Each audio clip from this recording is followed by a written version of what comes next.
গল্পের শুরুতেই আমরা দেখি 1760 সালের কথা। কলিংস পরিবার লিভারপুল থেকে সমুদ্র পাড়ি দিয়ে আমেরিকা আসে নিজেদের ভাগ্য বদলাতে। আর এখানে এসে তারা মাছের ব্যবসায় এতটাই লাল হয়ে যায় যে তাদের নামে আস্ত একটা শহর তৈরি হয়ে যায়, আর যার নাম হয় কলিংসপোর্ট। এই পরিবারের আদরে ছেলে বার্নবাস কলিংস যখন বড় হয়, তার বাবা তাকে একটাই কথা শেখায়, আর সেটা হলো দুনিয়াতে পরিবারই হলো সব। কিন্তু বড় হয়ে বার্নবাস একটা মারাত্মক ভুল করে বসে। সে বাড়ির কাজের মেয়ে অ্যাঞ্জেলির সঙ্গে ছুটিয়ে প্রেম করতে শুরু করে, কিন্তু সে জানতো না যে এই মেয়েটা আসলে একটা ডাইনি। অ্যাঞ্জেলিকে যখন বার্নবাস বিয়ের প্রস্তাব দেয়, তখন বার্নবাস সোজাসুজি না করে দেয়, কারণ সে জোসেট নামে একটা অন্য সুন্দরী মেয়ের প্রেমে পড়েছিল। ব্যাস, ডাইনি বলে কথা। সে তখন হিংসায় জ্বলে ওঠে, আর এরপর সে কালো জাদু করে বার্নবাসের বাবা মাকে তো মেরেই ফেলে, সাথে সাথে তার প্রেমিকা জোসেটকেও পাহাড় থেকে ফেলে দেয়। দেখা যায় বার্নবাস তার প্রেমিকাকে বাঁচাতে গিয়ে পাহাড় থেকে লাফ দেয়, কিন্তু সে কোনোভাবেই মরে না। এরপর ডাইনি তাকে অভিশাপ দিয়ে এক অমর ভ্যাম্পায়ার বানিয়ে দেয় এবং গ্রামের মানুষকে খেপিয়ে তুলে তাকে একটা কফিনে জ্যান্ত মাটির নিচে পুঁতে দেয়। এরপরে গল্প এবার চলে আসে 1972 সালে। আমরা দেখতে পাই ভিক্টোরিয়া নামের একটা মিষ্টি মেয়েকে, যে বাড়ি থেকে পালিয়ে নিজের পরিচয় লুকিয়ে কলিংসপোর্টে আসে ওই রাজপ্রাসাদের টিচারের কাজ করতে। এভাবে প্রাসাদে গিয়ে ভিক্টোরিয়ার সঙ্গে দেখা হয় এলিজাবেথ কলিংস স্টুয়ার্টের সঙ্গে, যিনি এই পরিবারের এখনকার প্রধান ছিল। আর দেখা যায় বাড়িটার আগের মতো ছিল না, সেখানকার জৌলুস সব একেবারে হারিয়ে ধ্বংসস্তূপের মতো হয়ে গিয়েছিল। এভাবে রাতে খাবার টেবিলে ভিক্টোরিয়ার সাথে পুরো পরিবারের পরিচয় হয়। এখানে আছে এলিজাবেথের ভাই রজার, যে আস্ত একটা অলস, আর তার ছেলে ডেভিডও। ছোটবেলায় মা মারা যাওয়ার পর থেকে ডেভিড সারাক্ষণ মনে করে যে সে তার মায়ের ভূতকে দেখতে পায়। আর আরো আছে এলিজাবেথের টিনেজ মেয়ে ক্যারোলিন, যে সবসময় মেজাজ দেখিয়ে চলত। আর এই পরিবারের একমাত্র ডাক্তার হিসেবে আছেন জুলিয়া, যে ডেভিডের চিকিৎসা করতে এসে নিজেই সারাক্ষণ মদ খেয়ে টাল হয়ে থাকে। এভাবে ভিক্টোরিয়া যখন ডেভিডকে বলে যে সেও ভূতে বিশ্বাস করে, এলিজাবেথ বিষয়টাকে একটু বাঁকা চোখে দেখে। এরপর সেদিন রাতে ভিক্টোরিয়া যখন নিজের রুমে ঘুমানোর প্রস্তুতি নিচ্ছিল, ঠিক তখনই একটা অদ্ভুত কাণ্ড ঘটে যায়। দেখা যায় ভিক্টোরিয়া তার ঘরে একা বসেছিল। এমন সময় হুট করে করিডোরে সে জোসেটের মৃত ভূত দেখতে পায়, আর ভূতটা বারবার তাকে বলতে থাকে যে সে আসছে। এরপর রহস্যময় ভূতটা ঠিক সেভাবেই উপর থেকে নিচে পড়ে ভেনিশ হয়ে যায়, যেভাবে জোসেট পাহাড় থেকে পড়ে মারা গিয়েছিল। এদিকে বনের ভিতর একদল কনস্ট্রাকশন শ্রমিক ম্যাকডোনাল্ডস বানানোর জন্য মাটি খুঁড়ছিল। খুঁড়তে খুঁড়তে তারা বার্নবাসের সেই পুরনো কফিনটা পেয়ে যায়। এরপর তারা কৌতূহলবশত যেই না কফিনটির তালা ভেঙে ফেলে, অমনি সেখান থেকে বার্নবাস বেরিয়ে আসে। প্রায় 200 বছর পর রক্তপায়ী বার্নবাস মুক্তি পেয়ে ক্ষুধার চোটে সমস্ত শ্রমিকের উপর ঝাঁপিয়ে পড়ে, আর একে একে সবার রক্ত খেয়ে ক্ষুধা মিটিয়ে সে যখন লোকালয়ে আসে, তখন তার অবস্থা একেবারে দেখার মতো ছিল। এরপর রক্তমাখা শরীরে সে দেখতে পায় যে পুরো দুনিয়াই তখন অনেকটা পাল্টে গেছে, আর আধুনিক সব টেকনোলজি দেখে বেচারা ভ্যাম্পায়ার তো পুরাই কনফিউজ হয়ে যায়। এরপর রক্তমাখা অবস্থাতেই সে তার পুরনো রাজপ্রাসাদে এসে হাজির হয়। দেখা যায় সেখানকার মালি উইলকে পেয়ে সে তার ভ্যাম্পায়ারের পাওয়ার অ্যাপ্লাই করে তাকে হিপনোটাইজ করে ফেলে। এমনকি উইলকে দিয়ে সে নিজেকে পরিষ্কার করিয়ে নেয়। এরপর সে যখন বাড়িতে ঢোকে, তখন বাড়ির কর্ত্রী এলিজাবেথ তাকে বাধা দেয়। দেখা যায় এলিজাবেথ শুরুতে কিছুতেই বিশ্বাস করতে চাইছিল না যে এই লোকই তাদের 200 বছর আগের পূর্বপুরুষ। কিন্তু বারবার যখন বাড়ির সামনে একটা গোপন ঘরে রাস্তা দেখিয়ে দেয়, যেটা এলিজাবেথ নিজেও জানতো না, তখন সে বিশ্বাস করতে বাধ্য হয়ে যায়। এরপর বার্নবাস কথা দেয় ওই গোপন ঘরে লুকানো সকল সোনাদানা দিয়ে সে আবারও কলিংস পরিবারের জৌলুস ফিরিয়ে আনবে। দেখা যায় এতে করে এলিজাবেথ রাজি হয়ে যায়, তবে সে তাকে একটা শর্ত দেয়, আর সেটা হলো বার্নবাস যে একজন ভ্যাম্পায়ার, এই সত্যিটা বাড়ির আর কেউ জানতে পারবে না। এর পরের দিন ব্রেকফাস্টের টেবিলে তাকে বার্নবাস দ্য থার্ড নামে এক দূরসম্পর্কের আত্মীয় হিসাবে সবার সঙ্গে পরিচয় করিয়ে দেওয়া হয়। আর বার্নবাস জানতে পারে যে তাদের মাছের ব্যবসা একেবারে পুরোপুরি লাঠে উঠে গেছে, আর পুরো এলাকা এখন রাজত্ব করছে অ্যাঞ্জেলস বে সিফুড নামে একটা কোম্পানি। ঠিক তখনই ভিক্টোরিয়ার রুমে ঢোকে, আর তাকে দেখি বার্নবাসের বুকের ভেতরটা একেবারে মোচড় দিয়ে ওঠে, কারণ সে দেখতে হুবহু তার সেই হারানো প্রেমিকা জোসেটের মতো ছিল। ওইদিকে একই শহরে সেই ডাইনি অ্যাঞ্জেলিক এখনো বহাল তবিয়াতে বেঁচে ছিল, আর যার নাম এখন অ্যাঞ্জি, মানে সেই 200 বছর ধরে বেঁচে আছে। আর সেই মূলত এই সি ফুড কোম্পানিটির মালিক ছিল। দেখা যায় বনের ভিতর খালি কফিন পাওয়ার খবর শুনেই সে বুঝে যায় যে বার্নবাস হয়তো ফিরে এসেছে। এরপর সে দেরি না করে সোজা কলিংস প্রাসাদে গিয়ে হাজির হয়, আর সেখানে বার্নবাসের সঙ্গে তার দেখা হতেই সে চুমু খেয়ে বসে। আর অ্যাঞ্জেলিক তখন দম্ভ করে বলে যে পুরো শহর এখন তার হাতের মুঠায়, আর তোমার এই ভাঙাচোরা পরিবারকে ধ্বংস করার জন্যই আমি আমার ব্যবসা খুলেছি, আর এখন মানুষ আমাকেই নেতা মানে, তোমাকে কেউ চিনবেও না। এভাবে অ্যাঞ্জেলিক চলে যাওয়ার পর বার্নবাস কিছুটা ভেঙে পড়ছিল, কিন্তু এলিজাবেথ তাকে সাহস দিয়ে বলেছে অতীত যাই হোক না কেন পরিবারের জন্য তোমাকে লড়তেই হবে। এভাবে এলিজাবেথের এমন কথায় সে জোশ ফিরে পেয়ে বার্নবাস উঠে পড়ে লাগে, আর সে তাদের গোপন ঘরের হিরে জহরত বিক্রি করে লোক লাগিয়ে রাজপ্রাসাদ মেরামত করতে আরম্ভ করে। এমনকি নিজের মাছের কোম্পানিকে আবার দাঁড় করানোর জন্য পুনরায় কাজ শুরু করে দেয়। এভাবেই গল্পের এই পর্যায়ে আমরা দেখতে পাই বার্নবাস কিন্তু দিনের বেলাতেও বাইরে বের হওয়ার একটা কায়দা বের করে ফেলেছে। সে ছাতা, সানগ্লাস আর বড় একটা হ্যাট পরে দিব্যি ঘুরে বেড়াচ্ছে, যাতে রোদে পুড়ে সে ছাই না হয়ে যায়। আসলে ভ্যাম্পায়ার হওয়ার কারণে সে রোদে বেরোতে পারতো না, তবে আধুনিক নরম বিছানায় তার একদমই ঘুম আসছিল না। তাই সে তার 200 বছরের পুরনো কফিনটাকে নিজের রুমের মধ্যে আনিয়ে নেয়। ওদিকে তার মাছের ব্যবসা উঠে যায় তুঙ্গে। বার্নবাস তার সম্মোহন শক্তি খাটিয়ে সব নাম করা ক্যাপ্টেন নিজের দলে টেনে নেয়, আর কাজের ফাঁকে ফাঁকে সে ভিক্টোরিয়ার সাথে সময় কাটায় আর আধুনিক সব জিনিসপত্র সম্পর্কে শিখতে থাকে। কিন্তু বিপত্তি বাঁধল তখন, যখন রজার তাকে গোপন ঘর থেকে সোনাদানা নিয়ে বের হতে দেখে ফেলে। ডাক্তার জুলিয়াও তখন বার্নবাসের চলন দেখে সন্দেহ করতে থাকে। সে বার্নবাসকে তার অফিসের দিকে নিয়ে হিপনোটাইজ করে ফেলে এবং বার্নবাস তখন নিজের অজান্তেই সকল সত্যি বলে ফেলে। এতে করে জুলিয়া তো প্রচন্ড রেগে যায়। এরপর সে রেগে মেগে আগুন হয়ে এলিজাবেথকে গিয়ে ঝাড়তে আরম্ভ করে যে সবার থেকে কেন এই ভ্যাম্পায়ারের কথা লুকিয়ে রাখা হয়েছে। তখন এলিজাবেথ তাকে ভুজুং বাজুং বুঝিয়ে দেয়। সে বলে যে একজন ডাক্তার হিসেবে বার্নবাসকে নিয়ে গবেষণা করা উচিত তার। জুলিয়া তখন ভাবে যে বিষয়টা তো মন্দ নয়, এমন একটা অদ্ভুত প্রাণী নিয়ে স্টাডি করার সুযোগ তো আর রোজ রোজ আসবে না। এরপর বার্নবাসে একদিন এলিজাবেথের মেয়ে ক্যারোলিনের কাছ থেকে পরামর্শ চায় এই যুগের মেয়েদের মন আসলে কিভাবে পাওয়া যায়। তখন ক্যারোলিন বলে যে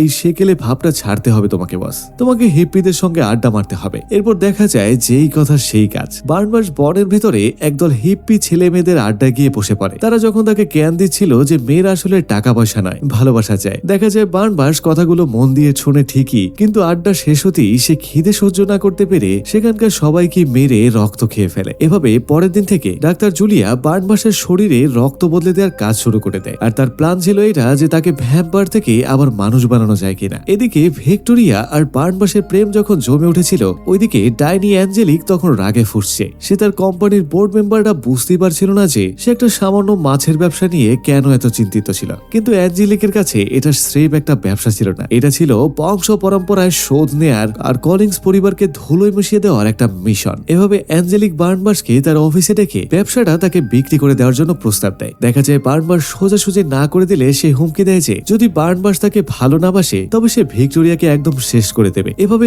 উপায় না পেয়ে বার্নবাস তার সঙ্গে সময় কাটাতে রাজি হয়ে যায়। আর তাদের এই ঝগড়ার প্যাশনেটের জোরে পুরো অফিসই তখন ওলট পালট হয়ে যায়। কিন্তু কাজ শেষে বার্নবাস যখন বলে ফেলে যে এটা সেফ তার একটা ভুল ছিল, তখন অ্যাঞ্জেলিক একেবারে অগ্নিমূর্তি ধারণ করে আর তাকে পুরোপুরি ধ্বংস করে দেওয়ার জন্য কসম খেয়ে বসে। অন্যদিকে ভিক্টোরিয়া তার স্বপ্নে ছোটবেলার সেই ভয়ঙ্কর স্মৃতিগুলো দেখতে থাকে, যখন জোসেটের ভূত দেখার অপরাধে তাকে পাগলাগারোতে পাঠানো হয়েছিল। সে সকালে ঘুম থেকে উঠে আবারও জোসেটের ভূতকে দেখতে পায়। সে তাকে সাহায্যের জন্য অনুরোধ করছে। এভাবে পরের দিন সকালে ব্রেকফাস্টিং টেবিলে বার্নবাস ঘোষণা দেয় যে সে পুরো শহরের মানুষদের জন্য একটা বিশাল রাজকীয় অনুষ্ঠানের আয়োজন করবে, যাতে সবাই বুঝতে পারে যে এই শহরের আসল রাজা কারা। কিন্তু ক্যারোলিন তাকে বুঝিয়ে বলে যে এখন আর ব্যালে ডান্স চলে না, এখন পার্টি দিতে হয়। আর বার্নবাসও তখন কোমরে গামছা বেঁধে নেমে পড়ে সেই আয়োজন করার জন্য। এই পর্যায়ে আমরা বার্নবাসের সেই ইলাহি কারবার দেখতে পাই। সে ক্যারোলিনকে কথা দিয়েছিল যে পার্টিতে সব আধুনিক জিনিস থাকবে, আর দেখা যায় যেই কথা সেই কাজ। সে সরাসরি নাম করা রকস্টার অ্যালিস কুপারকে হায়ার করে নিয়ে আসে। কিন্তু বার্নবাস আবার এই চিল্লাপাল্লার গান একদমই সহ্য করতে পারছিল না, তাই সে শুধু একটু নিরিবিলিতে হাঁটার জন্য রুম থেকে বেরিয়ে আসে। এভাবে হাঁটতে হাঁটতে সে দেখতে পায় যে পিচ্চি ডেভিড কোর্টরুমে মানুষের কোর্ট পাহারা দিচ্ছে।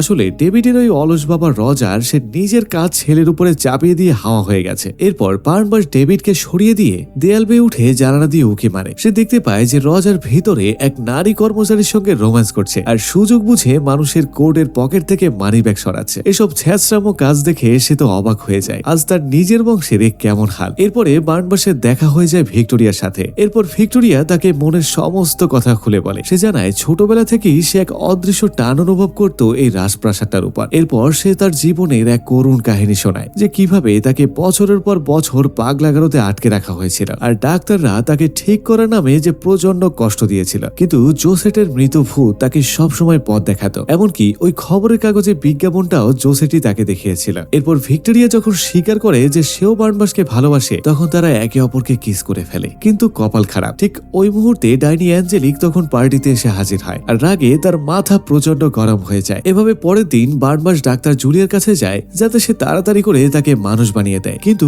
গিয়ে সে যা দেখতে পায় তাতে তার চোখ কপালে উঠে যায়, কারণ জুলিয়া তাকে মানুষ বানানোর চেষ্টা করছিল না, বরং বার্নবাসের ভ্যাম্পায়ারের রক্ত নিজের শরীরে ঢুকিয়ে নিজেকে অমর করার ধান্দা করছিল। এতে করে বার্নবাস তখন খেপে গিয়ে জুলিয়ার সমস্ত রক্ত খেয়ে তাকে মেরে ফেলে। এরপর মালি উইলকে দিয়ে জুলিয়ার লাশটা মাঝ সমুদ্রে পাথর বেঁধে ডুবিয়ে দেয়। এরপর ফিরে এসে বার্নবার্স দেখতে পায় রজার ওই গোপন রুমে সোনাদানা চুরি করার চেষ্টা করছে। আর বার্নবার্স তাকে দুটো অপশন দেয়, সেটা হলো ডেভিডের ভালো বাবা হয়ে থাকো, আর না হয় কিছু টাকা নিয়ে চিরদিনের জন্য বিদায় হয়ে যাও। দেখা যায় শয়তান রজার টাকা নিয়ে তার ছেলেকে ফেলে সেখান থেকে চলে যায়, আর যেটা দেখে ছেলে ডেভিডের মন তো চুরমার হয়ে যায়। ঠিক তখনই একটা দুর্ঘটনা ঘটতে গেলে বার্নবার্স তার ভ্যাম্পায়ারের সুপার স্পিড ব্যবহার করে ডেভিডকে তখন বাঁচিয়ে নেয়। আর দেখা যায় সূর্যের আলোতে আসতেই তার গায়ে তখন আগুন ধরে যায়। এতে করে সবার সামনে ফাঁস হয়ে যায় যে সে একজন আসলে ভ্যাম্পায়ার। দেখা যায় ডেভিড আর ভিক্টোরিয়া ভয় সেখান থেকে দৌড়ে চলে যায়, আর উপায় না পেয়ে বার্নবার্স যায় ডাইনি অ্যাঞ্জেলিকের কাছে। হয় তার সঙ্গে মিলে ব্যবসার রাজত্ব করো, নয়তো আবার সেই পুরনো কফিনে বন্দী হতে হবে তোমাকে। বার্নবার্স তখন সাফ না করে দিলে অ্যাঞ্জেলিকের লোকবল তাকে জোর করে একটা কফিনের ভিতরে শিকল দিয়ে আটকে দেয়, আর তারা ভ্যানে করে তাকে কবরস্থানের দিকে নিয়ে যায়। কিন্তু যাওয়ার আগে ডাইনি অ্যাঞ্জেলিক তার কালো জাদুর শক্তি দিয়ে কলিন্স পরিবারের সেই মাছের কোম্পানিতে আগুন ধরিয়ে দেয়। এদিকে বার্নবাস একটা কফিনে বন্দি করে একটা পুরনো সমাধিতে ফেলে রাখা হয়। কিন্তু বার্নবাসের ভাগ্য অনেক ভালো ছিল, কারণ প্রিচ্ছি ডেভিড সে তার মৃত মায়ের ভূতের কাছ থেকে খবর পেয়ে ঠিক সেই সময় পৌঁছে যায় বার্নবাসকে মুক্ত করতে। আর পুরো শহর তখন আগুনের লেলিহান শিখা দেখছিল। আর ঠিক সেই সময় অ্যাঞ্জেলিক সেখানে পৌঁছে বার্নবাসের রেকর্ড করা সে স্বীকারোক্তি শুনিয়ে দেয়, আর যেখানে সে স্বীকার করছিল যে সে ডাক্তার জুলিয়াকে মেরে ফেলেছে। ব্যাস, এতে করে পাবলিক ক্ষিপ্ত হয়ে যায়, আর পুলিশকে সাথে নিয়ে অ্যাঞ্জেলিক সোজা কলিউড প্রাসাদে চড়াও হয়। আর দেখা যায় বার্নবাসও তখন সেখানে গিয়ে হাজির হয় এবং নিজের পরিবারের সুরক্ষার বিনিময়ে সে নিজেকে সঁপে দেওয়ার জন্য রাজি হয়ে যায়। কিন্তু দেখা যায় পুলিশ তাকে গুলি করলে তার কিছুই হচ্ছিল না, আর পাল্টা বার্নবাস অ্যাঞ্জেলিককে কামড়ে দেয়। আর দেখা যায় সাথে সাথে ডাইনির চামড়া ফেটে একেবারে জৌজির হয়ে যায়। আর সবাই তখন বুঝতে পারে যে এই মেয়েটাও আসলে একটা দানব ছিল। এতে করে তখন পুলিশ আর জনগণ ভয় পেয়ে পালিয়ে গেলে শুরু হয় আসল লড়াই। এলিজাবেথ তার শটগান নিয়ে আর বাড়ির মেয়ে ক্যারোলিন তার নেকড়ে মানবী ওলপ্রুফ নিয়ে অ্যাঞ্জেলিকের উপর ঝাঁপিয়ে পড়ে, কিন্তু ডাইনির জাদুর কাছে তারা কিছুই ছিল না। এভাবে অ্যাঞ্জেলিক হাসতে হাসতে স্বীকার করে যে সেই বার্নবাসের বাবা মাকে মেরে ফেলেছিল, আর ডেভিডের মাকেও সেই ডুবিয়ে মেরেছে। এমনকি ছোটবেলায় ক্যারোলিনকে সে নেকড়ে দিয়ে কামড়ানোর ব্যবস্থাও সেই করেছিল। অর্থাৎ কলিংস পরিবারের যত ভোগান্তি আর অশান্তি এসব কিছুর মূলে ছিল এই ডাইনিটা। আর ঠিক তখনই ডেভিড এসে তার মায়ের ভূতকে ডেকে আনে। সে ভয়ঙ্কর ভূত অ্যাঞ্জেলিককে আছাড় মেরে ঝাড়বাতির উপর ফেলে দেয়, আর দেখা যায় ঝাড়বাতি সহ মেঝেতে পড়েই ডাইনি সেখানেই মারা যায়। মরার আগে সে নিজের বুক চিরে কলিজাটা বার্নবাসকে দিয়ে দিতে চায়, কিন্তু বার্নবাস সেটা কোনো মতেই নেয় না এবং ডাইনিটা শেষ পর্যন্ত ধুলোর সঙ্গে মিশিয়ে যায়। আমরা দেখতে পাই তখন পুরো বাড়িটা দাউ দাউ করে জ্বলছিল। তখন বার্নবাস হন্যে হয়ে ভিক্টোরিয়াকে খুঁজতে বের হয়, আর ডেভিড তার মায়ের ভূত ইশারায় জানায় যে ভিক্টোরিয়া ওই পাহাড়ের চূড়ায় চলে গেছে। বার্নবাস সেখানে ছুটে যায় তাকে আটকাতে, কিন্তু ভিক্টোরিয়া ছিল একেবারে ব্রেকডাউন হওয়া মেয়ে। সে জানতো যে একজন মানুষ আর ভ্যাম্পায়ার কখনোই এক হতে পারে না। এই দুঃখে সে পাহাড় থেকে লাফ দিয়ে দেয়। দেখা যায় কয়েকশো বছর আগে সে তার প্রেমিকাকে বাঁচাতে না পারলেও এবার বার্নবাস আর দেরি করে না। সে তখন পিছু পিছু লাফ দেয় এবং নিচে পড়ার ঠিক আগ মুহূর্তেই সে ভিক্টোরিয়াকে কামড় দিয়ে ভ্যাম্পায়ার বানিয়ে দেয়। এরপর ভিক্টোরিয়া যখন চোখ খোলে সেও বার্নবাসের মতোই একজন অমর সত্তা হয়ে যায়, আর তারা একে অপরকে চুমু খেয়ে তাদের নতুন জীবনের শুরু করে। আর মুভির এমন শেষ দৃশ্যে দেখা যায় সমুদ্রের তলদেশে সেই ডাক্তার জুলিয়াও তার চোখ মেলেছে, অর্থাৎ এখন থেকে সেও একজন রক্তপায়ী ভ্যাম্পায়ার হয়ে ফিরে এসেছে। তো বন্ধুরা, এখানেই শেষ হয়ে যায় কলিংস পরিবারের এমন রোমাঞ্চকর কাহিনী। তো বন্ধুরা, ভ্যাম্পায়ারের মুভি কে কে দেখতে পছন্দ করেন কমেন্টে লিখে জানান, আর একটি লাইক দিয়ে চ্যানেলটি সাবস্ক্রাইব করুন যাতে নতুন নতুন সব গল্প সবার আগে চলে যায় আপনার দরজায়। তাই দেখা হচ্ছে নতুন কোনো ভিডিওতে। ততক্ষণ পর্যন্ত ভালো থাকুন, সুস্থ থাকুন, আল্লাহ হাফেজ।